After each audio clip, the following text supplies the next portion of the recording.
Honorable Sudi has said, tomorrow is a very big day for us, the people of Uasin Gishu County, especially the leadership and the wananchi who voted overwhelmingly for Jubilee in the 2017 elections. We welcome His Excellency the President to come and officially commission the refurbishment and the new machines that have been installed here at the Rivatex factory to a tune of over 6 billion shillings in collaboration with the Indian government. We want to say we are now feeling the fruits of having voted for Jubilee. We want to thank His Excellency the President and his deputy. They are both welcome to be here tomorrow. And we want to tell the nation media, especially the print media, that was the story that was in the newspaper today. Please let us not work on speculation. Let us not try and create a rift where there is none. Let us not try and create that there are people in State House who leak information. We know that the working relationship was confirmed by the State House spokesperson, Kanza Dena, the other day between the President and his deputy are cordial. They are working together. They will be here tomorrow. They are most welcome, especially the President, because he's been busy and we have no reason to blame him for having not visited us for a while. Anytime he gets time to visit us, he is welcome. And tomorrow we are urging all residents of Uasin Gishu and beyond to be here and welcome His Excellency the President. The program, however long, however short it will take, we shall accommodate the program the way it has been set, and we have no issue with anything. And one thing that we also need to clarify, it is not a must that all leaders present in a function must speak. So let us not try and create stories where then, if I don't speak tomorrow, it's not the end of the world. I will speak at another function, and we as leaders, we always speak every other day anyway. So tomorrow's function is a state function. We shall treat it as such. We shall respect whatever decisions are made, whatever announcements are made. We are here as the people of Uasin Gishu to welcome this investment. Thank you. Question, maybe if you would allow. The audio doing rounds about Tuju having a discussion with Nyanja. First of all, we don't know how authentic the tape is. I have spoken to Tuju and he has denied. So that is where we are at the moment. But we are going to follow it up because those are very serious allegations. We are going to follow it up as leadership from this area.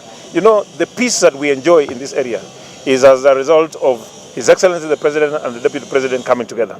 We will not treat lightly anybody who tries to open up those wounds that we have buried, that we have forgotten, and we are in the healing process, which is going to take time. So we are not going to entertain any leadership. And if Tuju is guilty, then he's going to face the wrath of the Jubilee members. But as of now, we will treat it as an unauthenticated tape, and we will follow it up once we finish this function. It is not a matter to be discussed here tomorrow. It will be discussed at a later date. But is it no time maybe for the leaders of the Jubilee Party, led by the President and the Deputy, maybe to call for a forum so that you can address some of these issues? Ever since the elections, you have never met as a party. You know, I'm the Deputy Secretary General of Jubilee. As and when the time comes, we shall hold our meeting. Yeah, we shall hold our meeting as and when the time comes. Thank you. Where the President is free. First and foremost, we are here in Rivatex just to ensure that the preparations for the commissioning of Rivatex by His Excellency the President of the Republic of Kenya is well and on course.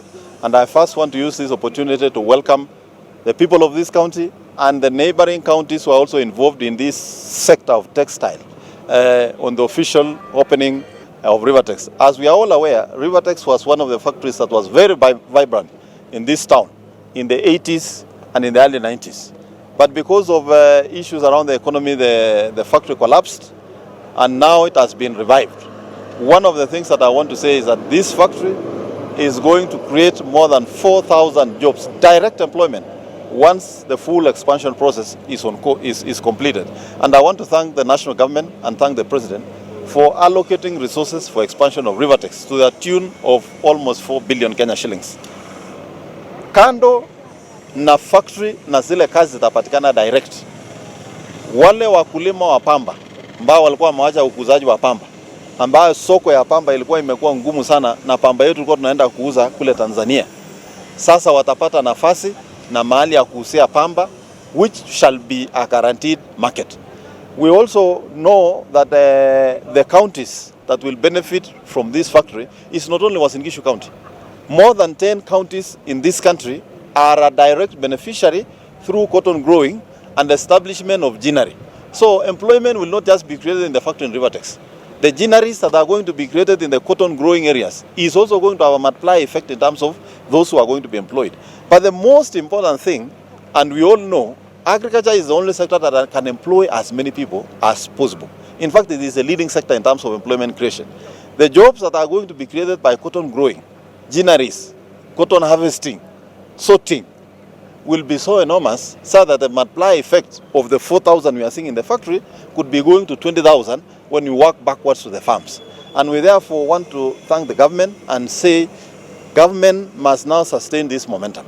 I'll be asking the Cabinet Secretary for Industry and the President that after commissioning of Rivatex, we would ask the government to put now extra resources to establish ginneries in where cotton will be grown, so that the multiply effect of this industrialization and revitalization of the textile industry can be continued to as many counties as possible that have potential to grow cotton.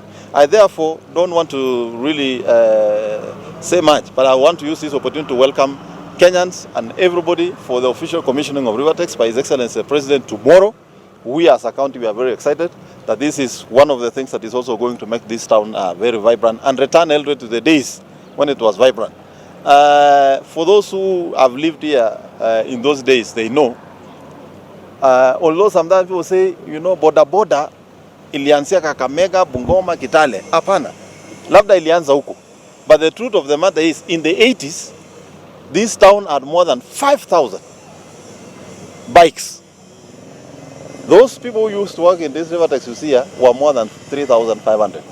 And a majority of them were on bikes. Those used to work in Raymond's, which is also another textile industry, they were more than 3,000 and they were all in bikes. You could travel this town, my friend, at 5 o'clock, this town was safe. You had more than 10,000 people going to work as early as 4 a.m., 5 a.m. So we were the originators of boda. We were only overtaken by other counties simply because some of our factories collapsed. But we are going to reclaim our space and make sure we lead. So otherwise, I want to take this opportunity to say you are all welcome.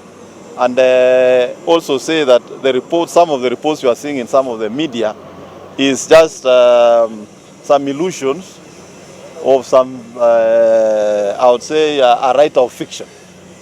The truth of the matter is there is no tension here in Eldoret. There is no political tension.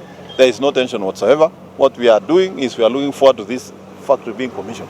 If you look around, before even the day, you can already see Wananchi are just hanging around here because they are eager for the launch of this factory. This factory means a lot for this town in terms of investment, in terms of the jobs it's going to create. And you can imagine if we get 4,000 people working here, what does that mean to the real estate industry? What does that mean to mtu mwenye anauza mboga? What does that mean wale wanauza chakula? I mean, it's another market that is being created here. So we want to urge all those who are trying to think on behalf of others, please don't waste your energy and brain trying to think on behalf of the people of this county.